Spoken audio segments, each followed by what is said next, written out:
Leia, ano-anong kalibre ng mga baril ang natagpuan ng PNP at tukoy na ba kung sino ang nagmamay-ari nito?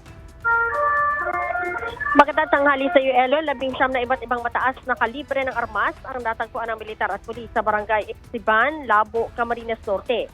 Kabilang dito ang 15 piraso ng M16 rifle, 1 piraso ng M14, 2 piraso ng M653, 1 shotgun at 3 piraso ng improvised explosive device o IED.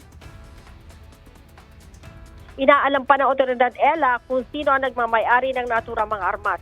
Sinabi ni PNP Acting Chief Police Lieutenant General Jose Melencio Nartates Jr. na nagsasagawa na sila ng investigasyon para matukoy ang mga dapat managot kasabay ng paghahanda ng mga kasong kriminal laban sa mapapatunayang sangkot.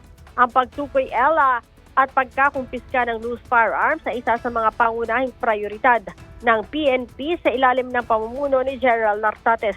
Bukod pa sa pinag-ikting na operasyon laban naman sa mga pugante at wanted persons, lalo na ang mga paulit-ulit na lumalabag sa batas o yung tinatawag na repeat offenders. Hinimok din ni General Nartates ang publiko na manatili mapagmatsyag at makipag-ugnayan para matiyak ang kaligtasan ng komunidad. Bukod ELA sa strategic operations, binigyang diin din ni General Nartates ang halaga ng presensya ng pulisya at mabilis na pag-aksyon para mapigilan ang krimen.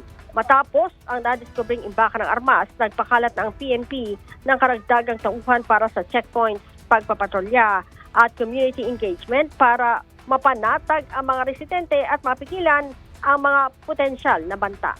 Ella. Alright, maraming salamat, Leia Ilagan.